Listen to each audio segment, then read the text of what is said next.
Welcome to core classes.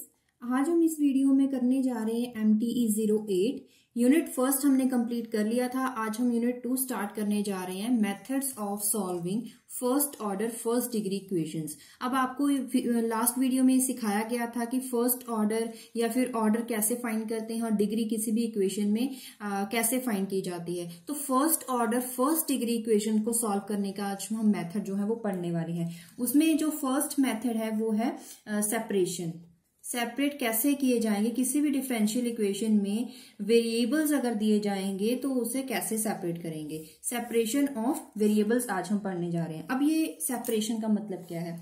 Suppose कीजिए एक हमारे पास इक्वेशन है कैसे, जिसमें जो डेरिवेटिव है dy/dx, मतलब कि एक फंक्शन है f is a function of x and y variable, और जो इसका डेरिवेटिव है वो y with respect to x होगा। तो यहाँ पे जो f फंक्शन है जो x y का, इसमें x एक वेरिएबल है, जो x कैपिटल X एक वेरिएबल है जो इस फंक्शन की वैल्यू पे डिपेंड करता है। ऐसे एक y वेरिएबल है जो इस फंक्शन की y वैल्यू पे डिपेंड करता है। अब ये सब कैसे ये अगर हम इस फंक्शन को देखें, function is function of x and y, दो वेरिएबल्स को मिला के ये फंक्शन बना हुआ है।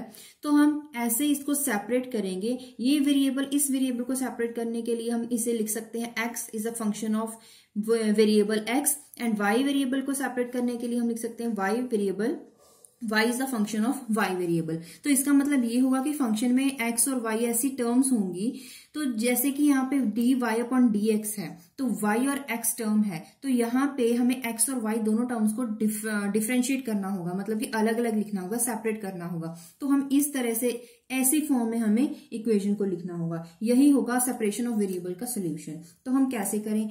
फॉर एग्जाम्पल हमारे पास एक न्यूमेरिकल है dy/dx is equal to ex plus y, exponential function x plus Y.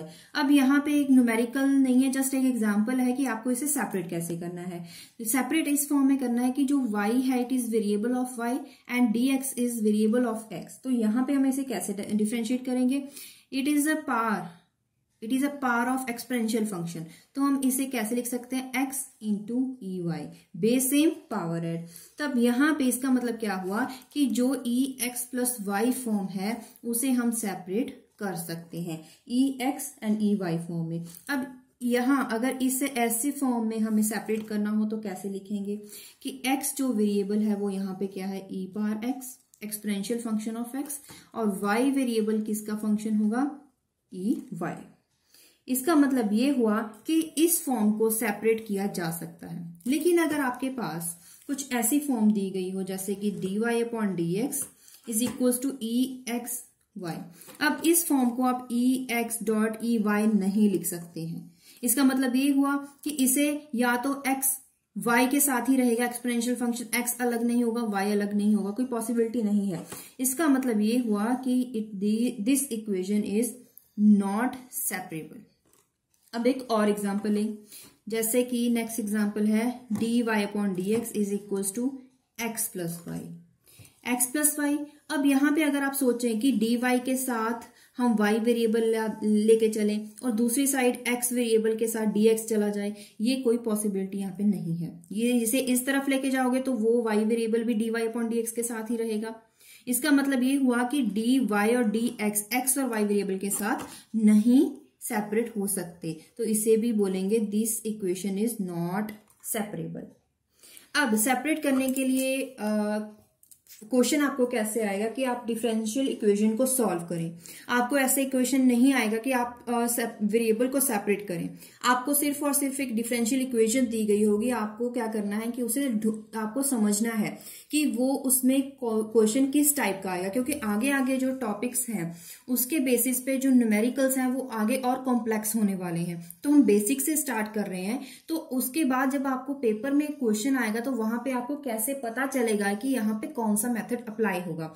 तो उसकी भी बाद में आपको मतलब कि कैसे हम समझें कि कौन सा फॉर्मूला इस पे लगेगा, किस फॉर्म का डिफरेंशियल इक्वेशन किस तरीके से वो सॉल्व होगी, वो हम आपको समझाएंगे। तो चलिए स्टार्ट करते हैं फर्स्ट न्यूमेरिकल के साथ। क्वेश्चन है यहाँ पे सॉल्व द इक्वेशन सॉल्व करनी है dy/dx ex - y। E exponential function x minus y. अब इसे सॉल्व कैसे करें? सबसे पहले आपको ये सोचना है कि यहाँ पे वेरिएबल y और x है और राइट साइड भी जो फंक्शन है वो x और y है। तो इसका मतलब ये होगा कि y को y की तरफ लेके चलें और x टर्म्स को एक तरफ लेके चलें, y टर्म्स एक तरफ चली जाएं, x वाली फंक्शन जो है वो एक तरफ चले जाएं। जब मैं बोल रही हूँ कि एक तरफ चले जाएं, दूसरी तरफ चले जाएं, इसका मतलब ये है कि यहाँ पे हम सोच रहे हैं कि वेरिएबल्स को सेपरेट करना, क्या यहाँ पे वेरिएबल्स को सेपरेट किया जा सकता है या फिर नहीं। तो सबसे पहले आप यही अप्लाई करेंगे। अगर यहाँ पे मैंने आपको बताया था, जहां पे मैंने कहा था कि e power x plus y से हम कैसे लिख सकते हैं, e x dot e y, powers basis same powers है, तो यहाँ पे भी हम वैसे ही अप्लाई कर सकते हैं जैसे कि d y upon d x. तो इसको कैसे लिखेंगे, e x dot multiply by e minus y.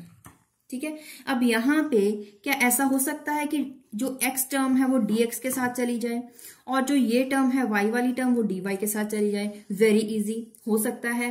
अब हम कैसे सेपरेट करेंगे? सेपरेट कैसे करेंगे, यहाँ पे देखिए dy टर्म है ऊपर, तो जो y टर्म है वो हमें लेफ्ट साइड पे लेके आनी है, जो dx है उसे हमें राइट साइड लेके जाना होगा। तो लेके चलिए, ये जो e पावर माइनस वाई है उसे हम लेफ्ट साइड पे लेके आए, तो जो माइनस पावर है वो पॉजिटिव में चेंज हो जाएगी। यहाँ पे लगाइए dy, उसके बाद ये टर्म पहले से ही यहीं पड़ी थी तो हमने वैसे ही लिख दी, dx उस तरफ चला जाएगा। ठीक है, तो यहाँ पे आपको ये चेक करना है कि यहाँ पे लेफ्ट हैंड साइड सारे के सारे वेरिएबल्स y वाले होने चाहिए, यहाँ पे x वेरिएबल्स होने चाहिए। ऐसा नहीं है कि यहाँ पे x और y दोनों हो, उस तरफ x और y दोनों हो, तो यहाँ पे इसका मतलब है आपने अभी तक वेरिएबल सेपरेट नहीं किए हैं। अब देखिए यहाँ पे y वाले टर्म्स एक तरफ है, right hand side x variables हैं, तो इसका मतलब क्या हुआ कि वेरिएबल सेपरेट हो गए। अब इसका सोल्यूशन हमें फाइंड करना है। सोल्यूशन कैसे फाइंड करोगे, यहाँ पे जब आपको dy dx दिख रहा है, या इसका मतलब ये है कि सोल्यूशन फाइंड करने के लिए dy और dx को खत्म करना है। अब खत्म कैसे करोगे, इंटेग्रेशन करके, तभी यहाँ पे d जो टर्म है dy और dx खत्म होगा। इसका मतलब क्या हुआ, हम बोलेंगे इंटेग्रेटिंग बोथ साइड्स। इंटेग्रेट कीजिए, e power y dy is equal to e power x dx। e power y इसका इंटेग्रेशन क्या होता है, e y, इसका इंटेग्रेशन ex प्लस कॉन्स्टेंट। तो ये हो गया हमारा आंसर। अब यहाँ पे इंटेग्रेशन की बात हो रही है, तो इसका मतलब ये है कि ऐसे क्वेश्चंस को सॉल्व करने के लिए आपको सबसे पहले इंटेग्रेशन आनी चाहिए। प्लस 2 में हमें इंटेग्रेशन सिखाई जाती है, तो सबसे पहले आपको अच्छे से ये पता होना चाहिए कि जो इंटेग्रेशन है वो कैसे सॉल्व करते हैं, कौन सा फॉर्मूला कहाँ पे अप्लाई होगा, कि किस फॉर्मूले का वैल्यू क्या होगा। तो उसके बाद हम चलेंगे क्वेश्चन नंबर 2 पे। क्वेश्चन नंबर 2 क्या है, सॉल्व द इक्वेशन। अब इक्वेशन क्या है, 1 plus y square d x plus 1 plus x square d x is equal to 0 with, अभी नेक्स्ट कंडीशन लगा दी गई है। कंडीशन क्या है, y of 0 is equal to -1।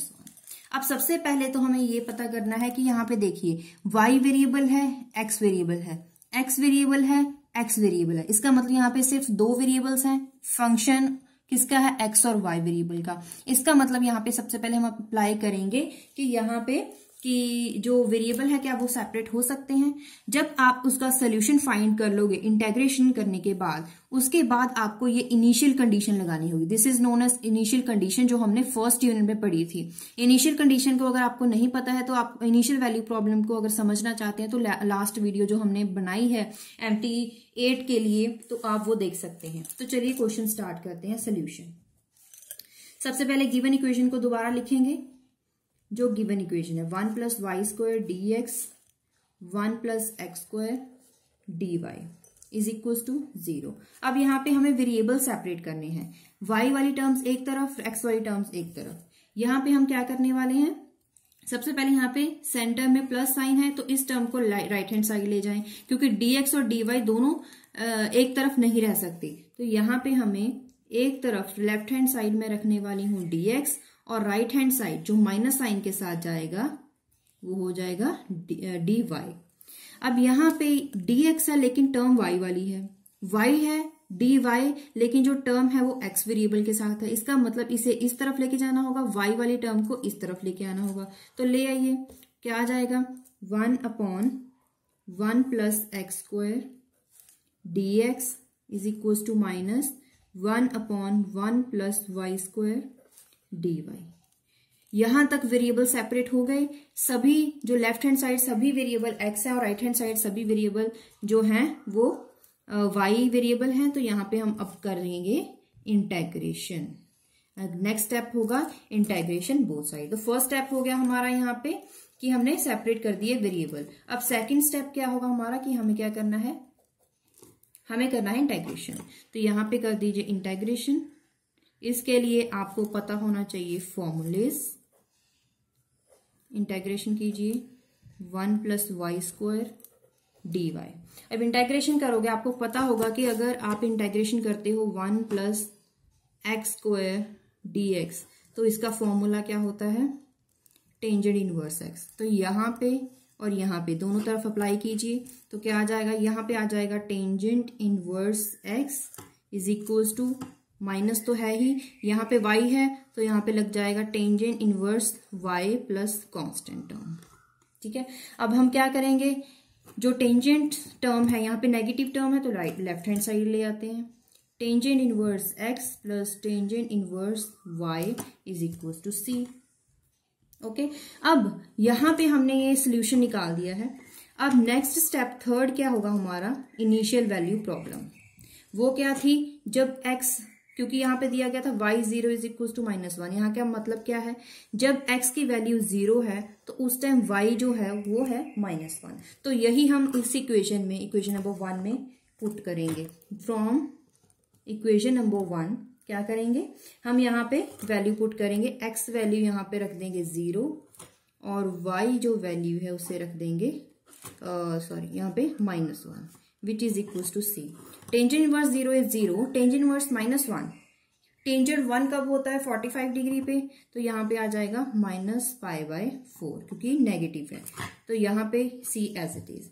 यहाँ पे हमने क्या निकाला, इनिशियल वैल्यू प्रॉब्लम को, इनिशियल कंडीशंस को यूज करके हमने निकाली है वैल्यू c की। अब क्या करेंगे, इस इक्वेशन को हम यहाँ पे पुट करने वाले हैं। फ्रॉम 1 क्या करेंगे, tangent inverse x plus tangent inverse y is equal to c value क्या है -π/4। तो ये हुआ इसका सोल्यूशन, यही है हमारा रिक्वायर्ड आंसर। अब नेक्स्ट क्वेश्चन पे चलते हैं। Question number 3। Question number 3 is 1 minus x dy 1 plus y dx। क्या ये इक्वेशन, सबसे पहले आप फाइंड करें, फर्स्ट ऑर्डर फर्स्ट डिग्री है, dy upon dx first order first degree. सबसे पहले डेरिवेटिव देखिए, फर्स्ट है, फर्स्ट डेरिवेटिव है, और इसकी पावर देखिए वो भी फर्स्ट है। तो इसका मतलब ये first order first degree equation है। तो यहाँ पे x और y वेरिएबल है, क्या इसे सेपरेट किया जा सकता है, तो करके देखिए। सबसे पहले जो फर्स्ट स्टेप है वो हमें यहाँ पे करना है, dy एक तरफ और dx एक तरफ। x dy के साथ x टर्म है, dx के साथ y टर्म है, तो यहाँ पे इसे सेपरेट करना होगा। यहाँ पे इस टर्म को लेफ्ट हैंड साइड ले आइए, इस टर्म को राइट हैंड साइड, ताकि x जो टर्म है वो x dx के साथ चली जाए। वेरिएबल सेपरेट हो गए, हमारा स्टेप 1 कंप्लीट हो गया।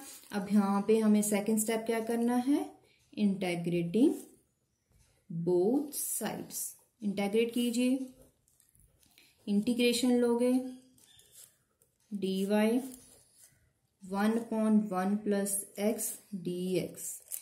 यहां पे इसका इंटेग्रेशन क्या होगा, 1/x। अगर आपको याद नहीं है तो आप याद करें, 1/x का इंटेग्रेशन क्या होता है, log of x plus constant value. यहाँ पे 1/x मतलब एक टर्म है यहाँ पे वेरिएबल, तो इसका क्या आंसर होगा, इंटेग्रेशन की वैल्यू 1 प्लस y। यहाँ पे similarly log of 1 plus x plus constant term. तो यहाँ पे इसे हम थोड़ा अगर सॉल्व करें, नेचुरल log और log टर्म्स हैं, इसे साथ में रखें। यहाँ पे आ जाएगा y minus natural log of 1 plus x constant term. log m minus log n is equals to log m upon n। Is equal to c. यहां तक भी आप आंसर लिख सकते हो, यहां भी लिख सकते हो, दोनों ही सही होंगे। नेक्स्ट क्वेश्चन करते हैं, यहां तक हमारा आंसर हो गया। अब नेक्स्ट क्वेश्चन नंबर हम करेंगे 4। Fourth question is dy upon dx plus 1 minus y square upon 1 minus x square under root is equal to 0। यहाँ भी क्वेश्चन होगा solve the following differential equation, बाकी और हमें कुछ भी नहीं दिया होगा। तो यहाँ पे देखिए सबसे पहले स्टेप क्या करेंगे आप, dy और dx को आपको सेपरेट करना होगा। उसके लिए ये टर्म पहले राइट हैंड साइड लेके जानी पड़ेगी, राइट हैंड साइड ले जाइए, 1 माइनस एक्स स्क्वायर, यहाँ पे प्लस में थी, इस तरफ जाके होगी नेगेटिव टर्म। अब इसका करेंगे हम एक्स और वाई टर्म रखने के लिए ये जो कॉमन रूट है उसे उस रूट को भी पहले सेपरेट करना होगा। एक एक स्टेप आपको यहाँ पे लिखना होगा। इसके बाद आप क्या करेंगे, यहाँ पे y ऊपर है dy, तो जो y वाली टर्म है इस तरफ आएगी, ये dx डिनोमिनेटर में है तो हम इसे राइट हैंड साइड ले जाएंगे। तो ले जाइए, क्या आ जाएगा 1 upon 1 minus y square under root dy is equal to 1 upon 1 minus x square dx।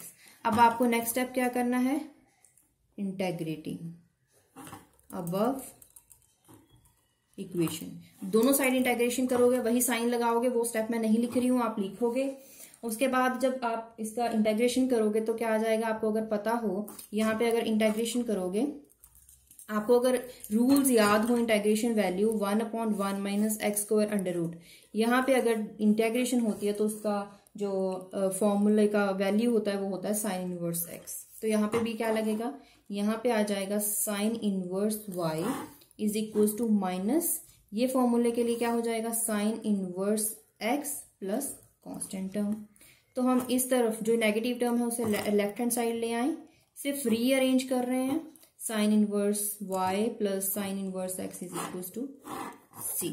ये हो गया हमारा रिक्वायर्ड आंसर। अब यहां तक हमने 4 क्वेश्चंस सॉल्व करके दिखाए हैं। अब आप क्या करेंगे, मैं आपको क्वेश्चन लिखूंगी और सॉल्व करूंगी, आप मेरे साथ इसे सॉल्व करेंगे।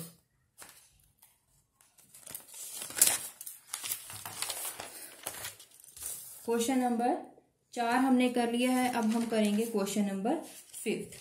Question number 5 is solve the following differential equation dy upon dx e x minus y plus x square e minus y, exponential function for minus Y.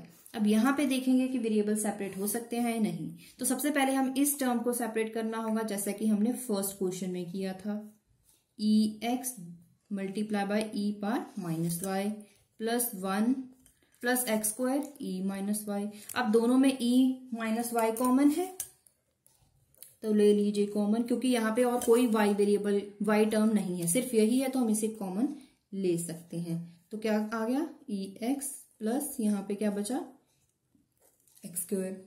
X term एक तरफ होगी और वाई टर्म अलग होगी। अब यहाँ पे डी वाई डी एक्स वही आप कीजिए, यहाँ पे पावर माइनस वाई है तो यहाँ पे आ जाएगी पॉजिटिव टर्म और डी एक्स को उस तरफ ले जाए plus x square d x.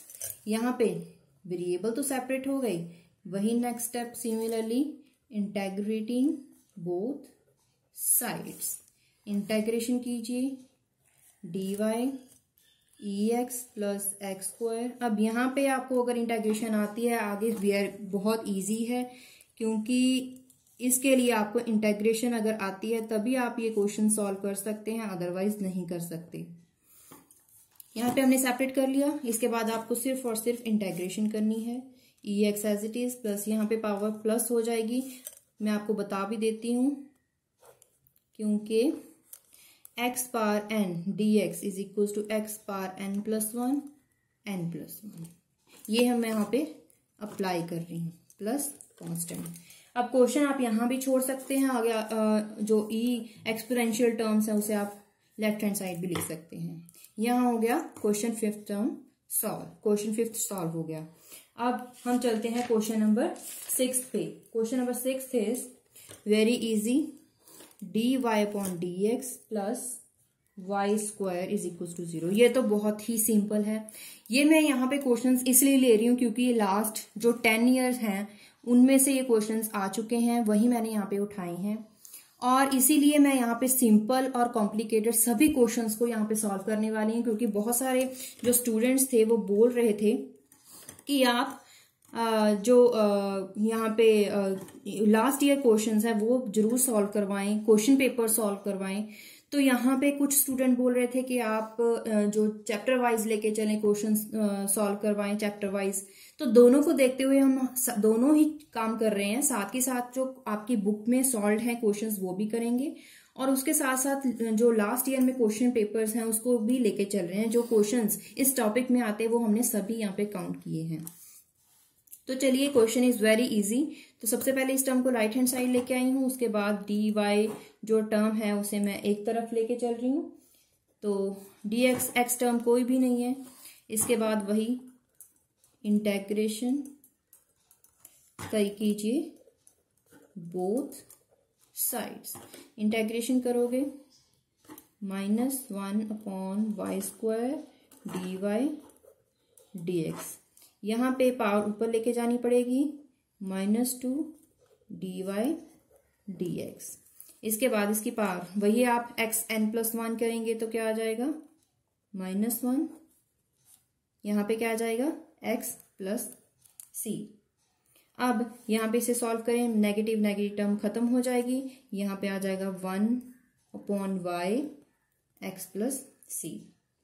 यहाँ पे भी आंसर छोड़ सकते हो, लेकिन यहाँ पे ये डिनोमिनेटर में है इसलिए मैं थोड़ा इसे सॉल्व करने वाली हूँ। तो देखिए मैं कैसे सॉल्व करूंगी। मैं इसका रेसिप्रोकल ले लूंगी, दोनों साइड रेसिप्रोकल ले लूंगी तो क्या आ जाएगा, 1/x + c। तो हो गया आंसर। इसके बाद चलेंगे नेक्स्ट क्वेश्चन पे, question number 7। Question number 7 is dy/dx is equal to 1 + x + xy + y। अब यहाँ पे xy टर्म आपने देखी, आप बोलोगे कि इस वेरिएबल को सेपरेट करना पॉसिबल नहीं है, लेकिन यहाँ पे इसे सेपरेट किया जा सकता है। अगर इस क्वेश्चन में सिर्फ और सिर्फ यही टर्म होती, ये टर्म भी ना होती और ये टर्म भी ना होती, तब इसे सॉल्व करना मुश्किल हो सकता था, लेकिन तब भी इसे सॉल्व किया जा सकता था। आप बोलोगे कि मल्टीप्लाई में है तो इजीली सॉल्व नहीं होंगे, हो जाएंगे। कैसे करेंगे, अगर आप ध्यान दें, यहां में फैक्टराइजेशन हो सकती है, फैक्टर्स बन सकते हैं। क्यों, ये टर्म एज इट इज लिखिए, x term as it is लिखिए, यहाँ पे ये भी, इसमें भी y है, इसमें भी y है, तो y अगर आप कॉमन निकालोगे तो क्या आ जाएगा, x + 1। तो ये तो बन गए आपके फैक्टर्स। तो बनाए फैक्टर्स, 1 + x + y 1 + x। तो क्या आ जाएगा, देखिए इस बार क्या किया है कि क्वेश्चन जो है वो भी आपको घुमा के दिया गया है। सबसे पहले डिफरेंशियल इक्वेशन ही आपको खुद बनानी है, उसके बाद उसे सेपरेट करना है। यहाँ पे एक स्टेप एक्स्ट्रा आ गया तो हो सकता है ये ज्यादा मार्क्स में आए, 2 नंबर में नहीं आ सकता, 3 नंबर में भी आ सकता है। तो इसके बाद आपको वही काम करना है जो हम हमेशा करते हैं, वो क्या है, वेरिएबल्स को सेपरेट करना है।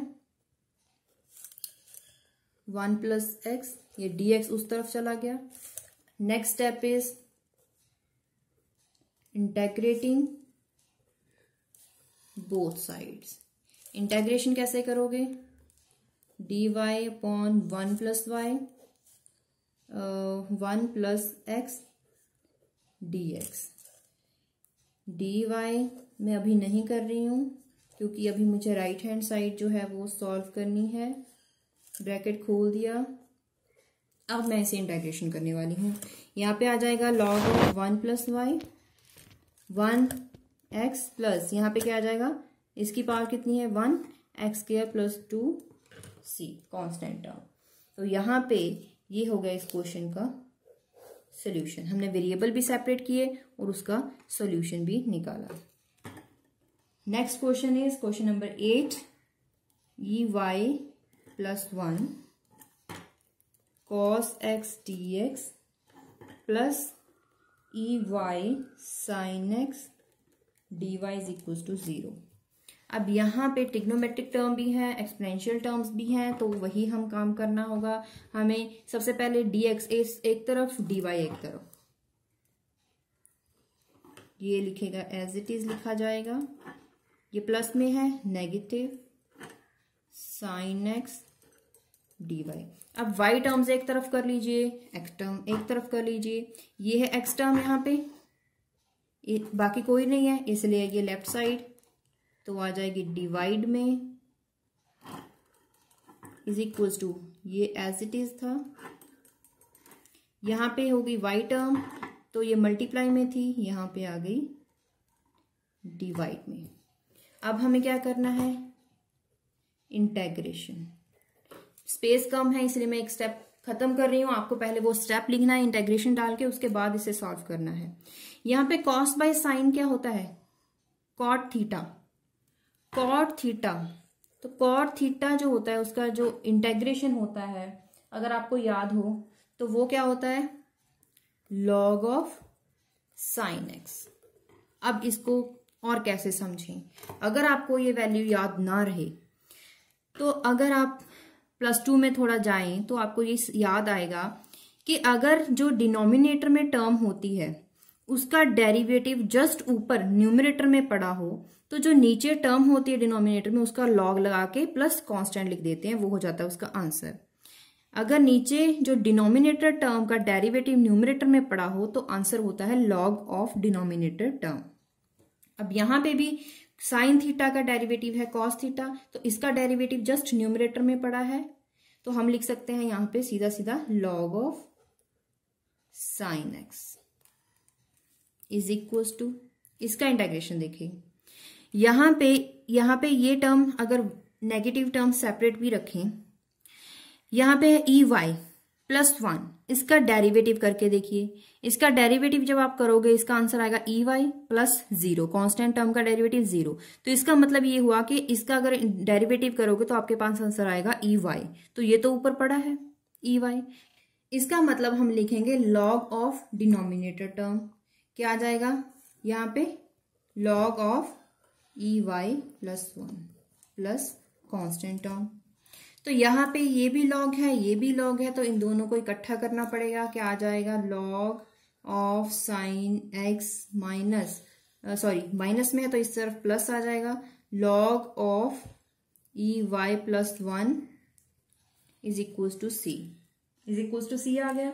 अब यहाँ पे क्या लिखोगे आप, ये है log m plus log n, log m plus log n is equals to log m into log n, log m into n which is equals to c। अब आप एक ध्यान रखें बात, क्योंकि हम यहाँ पे c लिख रहे हैं, ये भी टर्म log में है, ये टर्म भी log में है, तो हम यहाँ पे भी log लगा सकते हैं क्योंकि ये कांस्टेंट टर्म है। अगर यहाँ पे log लगाएंगे तो ये दोनों कैंसिल आउट हो जाएंगे, तो हमारे पास क्या आ जाएगी value, sine x EY +1 which is equals to c। This is our required answer. तो क्या किया था हमने, पहले तो हमने वेरिएबल सेपरेट किए, फिर यहाँ पे इसे सॉल्व करा, कॉस बाय साइन, कॉस लगा लें, या फिर हम लगाएं कि जो नीचे डिनोमिनेटर में टर्म है उसका डेरिवेटिव सीधा न्यूमरेटर में पड़ा है। ऐसा नहीं हो सकता है कि अगर डिनोमिनेटर का जो न्यूमरेटर का डेरिवेटिव अगर नीचे पड़ा है तो उसका लॉग नहीं हो सकता। जो टर्म का डेरिवेटिव है वो न्यूमरेटर में होना जरूरी है, वो ऊपर होना जरूरी है, तब आंसर क्या होता है, लॉग ऑफ नीचे वाली टर्म इन डिनोमिनेटर। अब चलते हैं क्वेश्चन नंबर 9। 8 क्वेश्चन हमने कंप्लीट कर लिए हैं, और आपके क्वेश्चन पेपर में एक और क्वेश्चन था कि सॉल्व कीजिए EY.EX, सीधा सिंपल ये क्वेश्चन था। अब ये क्वेश्चन तो पहले भी सॉल्व कर चुके हैं, लेकिन आपको एज इट इज ऐसे ही दिया गया था, तो आप क्या करोगे, वही सेपरेट कीजिए पहले डेरिवेटिव। ये है पॉजिटिव पावर, इस तरफ जाएगी, क्या जाएगी, नेगेटिव। इस तरफ ही क्यों लेके जा रहे हैं, क्योंकि हमें किस टर्म को किस तरफ लेके जाना है वो डिपेंड करता है इस टर्म पे। यहाँ पे ऊपर है dy, इंटेग्रेशन क्योंकि हमें आगे करना है, उसके लिए जो dy टर्म है वो न्यूमरेटर में ही रहनी चाहिए, इसलिए इसको तो इस तरफ ही लेके जाएंगे, तो बाकी सारी टर्म्स इसके पास लेके आनी है, इसीलिए इस टर्म को लेफ्ट हैंड साइड लेके आए। और ये डिनोमिनेटर में इसे राइट हैंड साइड तो जाना ही है और इसकी टर्म भी इसके पास पहले से ही पड़ी है। अब यहाँ पे कीजिए integration both sides e minus y d y e x d x. ये इसका डेरिवेटिव इंटेग्रेशन होगा माइनस ई माइनस वाई और इस पावर का होगा डिफरेंशिएशन नीचे होता है -1 is equal to e x as it is. इसका डेरिवेटिव नीचे क्या होगा 1 जो हम नहीं लिख रहे हैं प्लस कांस्टेंट। अब इसको क्या लिखेंगे E minus power minus Y e x plus सी लिख देंगे। अब जो क्वेश्चन है वो यहाँ पे खत्म भी हो जाएगा। अगर आपको इसे इसको रीअरेंज करें क्योंकि यहाँ पे नेगेटिव टर्म है तो इसे राइट हैंड साइड ले आए तो क्या आ जाएगा e x plus e y plus c is equal to 0। This is our answer. Next is question number 10। Question number 10 is solve differential equation where dy upon dx is equals to 4 minus 4xy and apply initial condition where y of function of 0 is equals to y naught for all y greater than 0। मतलब कि जो y term है वो positive रहेगी। Question सबसे पहले हमें इससे सॉल्व करें जो हमारा फर्स्ट पार्ट है, उसके बाद हम इनिशियल कंडीशन पे जाएंगे। क्वेश्चन गिवन है, वेरिएबल सेपरेट कीजिए, y टर्म को y तरफ लेके आइए और राइट हैंड साइड हो गई सेपरेट, वेरी इजी। अब आपको नेक्स्ट स्टेप क्या करना है, इंटेग्रेशन बोथ साइड्स। इसके बाद इंटेग्रेशन लगा दीजिए,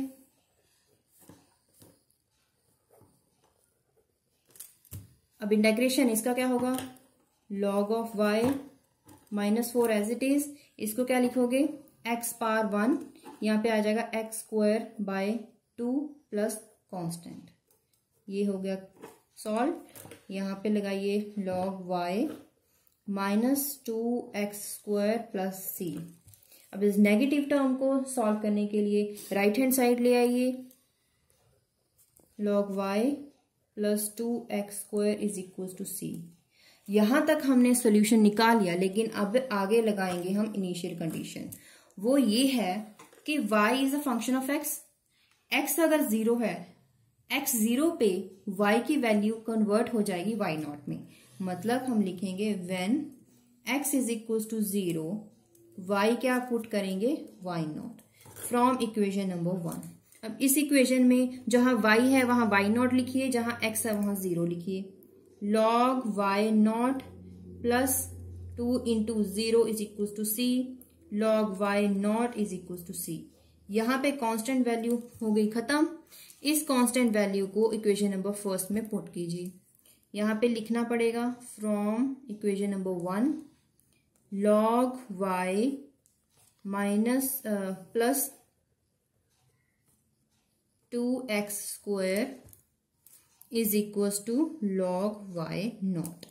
log टर्म को एक तरफ ले आइए, क्या आ जाएगा log y minus log y not plus 2x square is equal to 0। log m minus log n is equal to log y upon y not is plus 2x square is equal to 0। अब यहाँ पे इस log को solve कर सकते हैं कैसे। पहले इस टर्म को राइट हैंड साइड लेके जाइए। पहले मैं इक्वेशन दोबारा लिख लूं, क्या लिखी हुई थी हमने log y upon y not plus 2x square लिखा था इज इक्वल टू 0 लिखा था। अब यहाँ पे log खत्म करने के लिए इस टर्म को ले आइए राइट हैंड साइड, ले आए। ये log दूसरी तरफ जाएगा तो क्या बन जाएगा एक्सपोनेंशियल फंक्शन। इस टर्म को राइट हैंड साइड ले आइएगा ताकि कोई डिनोमिनेटर में टर्म कोई ना बचे। This is our required answer. अब इसके बाद हम करने वाले हैं नेक्स्ट क्वेश्चन नंबर 11। अभी तक हमने 10 क्वेश्चन सॉल्व कर लिए हैं। आई होप आपको समझ आ रहा होगा। अगर कोई भी डाउट है तो आप कमेंट बॉक्स में पूछ सकते हैं। Question 11 is solve the differential equation 2xy dy upon dx is equals to 1 plus y square. And इसे सॉल्व करने के बाद आपको इनिशियल कंडीशन भी सॉल्व करनी है for all x y greater than 0। अब यहाँ पे सबसे पहले ये स्टेप सॉल्व करें, उसके बाद इनिशियल कंडीशन लगाएं। तो गिवन इक्वेशन लिखिए, उसके बाद आपको क्या करना है, वेरिएबल को सेपरेट करना है। तो वेरिएबल को सेपरेट कैसे करोगे, y टर्म्स, यहाँ पे y न्यूमरेटर में है तो इसका मतलब इसके पास सारी y टर्म्स आएंगी। तो 2y, इसको ले आइए लेफ्ट हैंड साइड dy, और लेफ्ट हैंड साइड में क्या बचा, dx, जो इस तरफ ले आए, और एक बच गया यहाँ पे x टर्म, यहाँ पे आ गई 1/x, क्योंकि यहाँ पे मल्टीप्लाई था, इस तरफ आके डिवाइड हो गया। अब वेरिएबल सेपरेट हो गए। अब लिखिए इंटेग्रेटिंग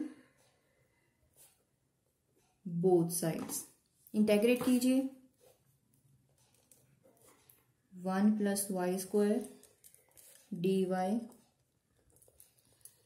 अब एक क्वेश्चन अराइज होता है कि यहां पे जो ये 2 लिखा हुआ था वो y की बजाय 2x इस तरफ भी लेके जा सकते थे। दो ऑप्शंस थी कि ये जो 2 है इसे मैं लेफ्ट हैंड साइड ही रहने दूं या मैं राइट हैंड साइड लेके चलूं।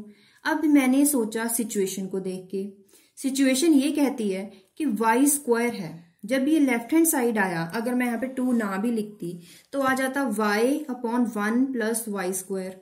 ठीक है, जैसे कि यहाँ पे है 2, यहाँ पे चला जाता, नो प्रॉब्लम।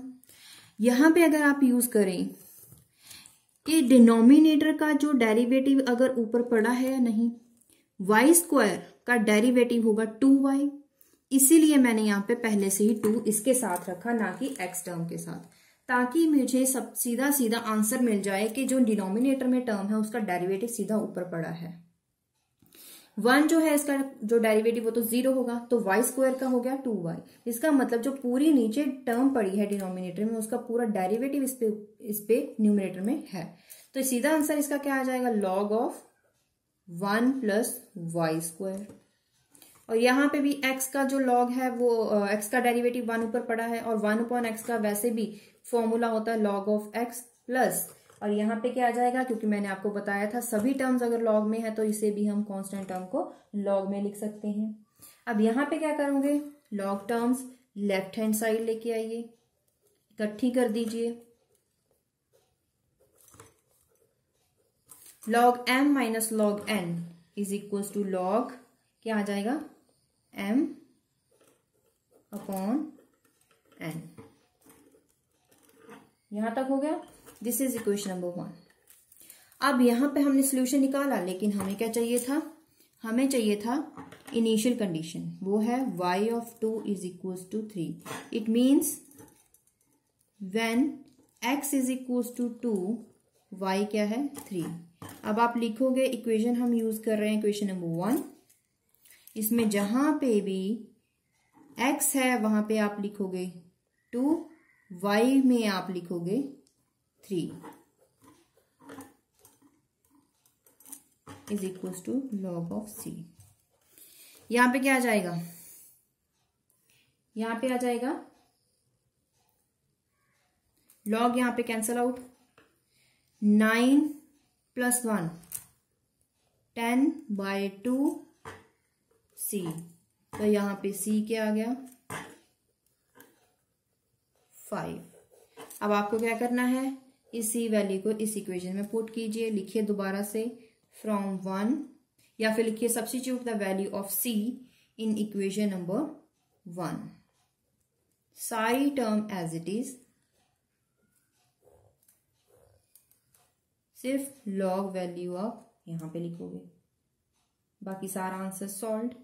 लॉग यहां पे भी कैंसल आउट, ये जो बचा आप दोबारा से लिखिए, वो हमारा आंसर होगा। अब इसके बाद हमने किया है 11th क्वेश्चन भी सॉल्व हो गया। अब इसके बाद हम करने वाले हैं question number 12। Question 12 is y dy upon dx is equal to g, where initial condition is y is a function of x naught which has value y naught. तो वहां पे हमें सबसे पहले ये सॉल्व करना होगा। तो इसके लिए आप क्या करोगे, वेरिएबल तो पहले से ही सेपरेट हुए पड़े हैं, g एक कांस्टेंट टर्म है तो हम इस तरफ लेके चलेंगे dx, अब नेक्स्ट स्टेप हमारा सेकंड स्टेप होगा इंटेग्रेटिंग बोथ साइड्स। इंटेग्रेशन कीजिए जी डी एक्स, यहां पे आ जाएगा y square upon 2 g as it is x plus c. ये तो हमारा हो गया हमारा आंसर, लेकिन अभी हमें ये इनिशियल कंडीशन अप्लाई करनी है। ये क्या है, व्हेन x की वैल्यू x नॉट है तो y की वैल्यू y नॉट है, तो हम क्या लिखेंगे, फ्रॉम 1 y की वैल्यू में लिखिए y naught square upon 2 is equals to g x naught plus c. ठीक है, अब यहाँ पे c वैल्यू लीजिए, c वैल्यू क्या निकालेंगे, y naught square upon 2 minus g x naught is equal to c. ये होगी वैल्यू फॉर c। इसे पुट करेंगे in equation number 1, from equation number 1 इस इक्वेशन में पुट कीजिए, बाकी सारी टर्म एज इट इज लिखिए, सॉरी यहाँ पे नॉट नहीं है, सी टर्म यहाँ पे पुट कर दीजिए, y naught square upon 2 minus g x. अब अगर यहाँ पे भी आप क्वेश्चन को छोड़ें आंसर तो ठीक है, लेकिन अगर आप वेरिएबल्स एक तरफ सेपरेट करके लिखें तो आंसर बेहतर होगा। वाई टर्म एक तरफ, एक्स टर्म एक तरफ लिख दें। यहाँ पे क्या आ जाएगा, वाई स्क्वायर अपॉन 2, इस तरफ लेके आएंगे y naught square upon 2 g x minus g x naught. इसके बाद आप क्या करेंगे, 2 यहाँ पे कॉमन, इसके बाद g कॉमन, इसके बाद जो ये 2 है वो चला जाएगा राइट हैंड साइड में, और यही होगा हमारा required answer. Next question number 13 is solve dy upon dx is equal to ky minus m y square. अब ये k और m क्या है, these are positive real constants. ये कांस्टेंट टर्म्स है बट दोनों ही ग्रेटर देन 0, मतलब दोनों ही पॉजिटिव टर्म्स हैं, तो इसीलिए हमें यहाँ पे सॉल्व करना है डिफरेंशियल इक्वेशन। अब ये क्वेश्चन सॉल्व करने के लिए सबसे पहले हम क्या करेंगे, जो गिवन इक्वेशन है उसे लिखेंगे एज इट इज। इसके बाद हम क्या करेंगे, dy dx, यहाँ पे जो x टर्म तो कोई भी नहीं है, यहाँ पे हम y जो वेरिएबल है उसका हम इंटीग्रेशन करेंगे, लेकिन यहाँ पे सबसे पहले k और m इसके कुछ केसेस बनेंगे। तो सबसे पहले हमारा स्टेप क्या होगा कि यहाँ पे हम क्या करेंगे, स्प्लिट करेंगे कोफिशिएंट्स। लिखिए split the coefficients of dy upon dx into partial fractions, क्योंकि यहाँ पे पार्शियल फ्रैक्शन अप्लाई होगी। अब सबसे पहले हम क्या करेंगे, यहाँ पे हम करेंगे k minus y square d y upon d x is equals to 1। ठीक है, अब यहाँ पे हम स्प्लिट करेंगे coefficients of d y upon d x. D y upon d x का कोफिशिएंट ये है, तो इसे स्प्लिट कैसे करेंगे, let 1 upon k y minus m y square is equals to, अभी इसकी जो डिग्री पार है वो कितनी है, 2, तो यहाँ पे हमें लगाने पड़ेंगे 2 वेरिएबल्स। तो फर्स्ट क्या होगा, अगर इसे लिखें y k minus m y, तो ये 2 टर्म्स होगी, यही हम लिखने वाले हैं। यहाँ पे आ जाएगा y, यहाँ पे आ जाएगा k माइनस एम वाई। अब यहाँ पे हमें क्या करना है, हमारा काम है इन दोनों कॉन्स्टेंट्स को सॉल्व करना। एक तो हमें a चाहिए, दूसरा हमें b चाहिए। इस इक्वेशन को लिख देते हैं इक्वेशन नंबर 1। अब इसको सॉल्व करने के लिए हम क्या करेंगे, सबसे पहले हमें यहाँ पे सारी चीज खत्म करनी होगी, यहाँ पे सिर्फ 1 रखना होगा। इसको करने के लिए हम क्या करेंगे, इस टर्म के साथ मल्टीप्लाई करेंगे। तो कीजिए, कैसे करेंगे, यहाँ पे इसे लिख लेंगे हम y k minus m y, ये टर्म हमने यहाँ पे लिखा। Is equal to a upon y b upon k minus m y. अब लिखिए मल्टीप्लाई, नेक्स्ट स्टेप क्या होगा, multiply both sides with y into k minus m y. अब दोनों तरफ कीजिए, क्या आ जाएगा, यहाँ पे आ जाएगा 1 और इस टर्म में a as it is, y is cancel out with y and ये टर्म हमारे पास बच जाएगी, इसे हम लिख लेंगे प्लस b। अब इसको इसके साथ मल्टीप्लाई करेंगे इस टर्म के साथ, तो ये कैंसल आउट हो जाएगी, सिर्फ बचेगा y। हमारे पास ये इक्वेशन आ गई। अब इस ब्रैकेट को खोल दीजिए, कब, क्योंकि हमें चाहिए value for a and b। अब यहां पे हम कोफिशिएंट्स कॉमन कर लेंगे, a के यहां पे लिख लेंगे y कोफिशिएंट। y कोफिशिएंट क्या है, एक तो ये पढ़ा, एक ये पढ़ी, दोनों टर्म्स है y टर्म्स, तो यहां पे लिखेंगे b माइनस am, क्योंकि यहां पे नेगेटिव टर्म थी इसलिए मैंने बाद में लिखी। इसके बाद हम करने वाले हैं कोफिशिएंट्स कंपेयर। लिखिए कंपेयर कोएफिशिएंट्स।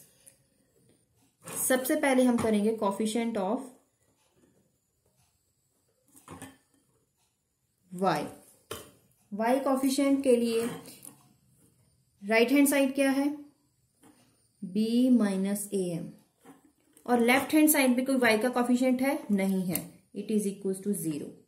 इसके बाद कंपेयर कांस्टेंट टर्म। अगर आपको याद हो हम +2 में ऐसे ही करते थे, +1 में +2 में। कांस्टेंट टर्म एक तो ये रही a के, दूसरी तरफ रही 1, यहां से a वैल्यू क्या आ जाएगी 1 upon k। a value find कर ली। अब ये a वैल्यू यहां पे पुट करेंगे तो क्या आ जाएगा b minus a m। a की वैल्यू क्या है 1 अपॉन k, यहां पे क्या आ जाएगा b value is equal to m upon k। a value भी फाइंड कर ली, b वैल्यू भी दोनों निकाल ली। किस इक्वेशन में पुट करने वाले हैं, इक्वेशन नंबर 1 में। अब इसको जब पुट करोगे तो आप लिखें और मेरे साथ इसे मैच करें, जो भी मैं लिख रही हूं। आपके पास आ जाएगा फ्रॉम 1, ऊपर लिखेंगे substitute value of a and b in equation number 1, ये पूरा लिखें।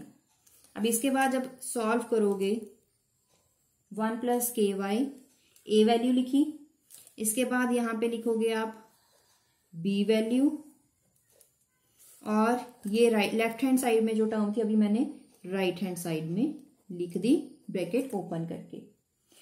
अब यहां पे हम क्या करने वाले हैं, इसकी बनाएंगे differential equation.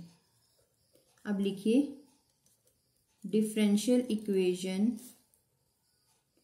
Given by, differential equation कैसे बनाएंगे, फ्रॉम इक्वेशन नंबर 1 मतलब कौन सी, यहां पे इस टर्म को बनाएंगे, इसे यूज करके। कैसे बनाएंगे, अब इक्वेशन नंबर 1 बनेगी 1 upon k Y plus b value, और जो ये वैल्यू इक्वेशन में थी वो एज इट इज, उसके बाद dy upon dx is equal to 1। अब क्या करेंगे, अब यहाँ पे इक्वेशन तभी होल्ड होगी अगर ना तो y 0 होना चाहिए और ना ही ये ब्रैकेट 0 होनी चाहिए। They should not equal to 0। ना तो ये टर्म अगर 0 होगी तो ये भी इन्फिनिटी हो जाएगी, अगर ये टर्म 0 होगी तो पूरी टर्म इन्फिनिटी हो जाएगी, तो यहाँ पे डिफरेंशियल इक्वेशन ही खत्म हो जाएगी, इसलिए कंडीशन होगी। लेकिन अगर ये नॉन जीरो है, क्या यह पॉजिटिव होंगी या फिर नेगेटिव, या भी हो सकता है कि ये पॉजिटिव हो ये नेगेटिव हो, या फिर ये पॉजिटिव हो और फर्स्ट टर्म y नेगेटिव हो, तो यहाँ पे बहुत सारे केसेस बनेंगे। तो फर्स्ट केस हम लेके चलेंगे कि y रहेगा पॉजिटिव एंड उसके साथ साथ जो दूसरी टर्म है वो भी हम लेके चल रहे हैं पॉजिटिव। तो इसका मतलब ये होगा, अगर y पॉजिटिव होगा तो इसका मतलब जो y है इट इज लेस देन, यहां से जो y टर्म होगी वो क्या हो जाएगी k अपॉन m। यहां पे हम लिखेंगे कि जो y अगर ग्रेटर देन 0 होगा तो y should be less than k upon m। ठीक है, अब equation from, this is equation number 3, from equation number 3 हम क्या करेंगे, यहाँ पे डी अपॉन डी एक्स, सारी टर्म एज इट इज, लेकिन यहाँ पे इसका लिख लेंगे डेरिवेटिव इंटीग्रेशन के लिए log y minus 1 upon k log k minus m y is equal to 1 as it is. अब यहां पे हमें करना होगा इंटेग्रेशन। इंटेग्रेशन कीजिए 1 upon k log y minus 1 upon के, क्योंकि इसका डिफरेंशिएशन करोगे तो ये पूरी टर्म एज इट इज आएगी, यहाँ पे डी वाई होगा, और ये term left hand right hand side जाएगी डी एक्स, तो इसका इंटेग्रेशन हो जाएगा एक्स प्लस सी। इसके बाद लॉग टर्म्स हैं, लॉग टर्म्स को कैसे सॉल्व करोगे, log m minus log n, ठीक है। तो यहाँ पे सबसे पहले एक फर्स्ट टर्म देखिए, ये किस तरह से लिखी हुई है, एन लॉग एम, इसका फॉर्मूला क्या होता है, लॉग एम पार एन, तो यही हम यहाँ पे लेने वाले हैं, लॉग एम पार है 1 अपॉन के। इसी तरह यहाँ पे लॉग एम पार ये हो जाएगी, ठीक है, और ये टर्म एज इट इज। अब क्या होगा, log m minus log n is given by log m upon n, पार हो गई कॉमन एक्स प्लस सी, और ये लॉग इस तरफ ले जाइए,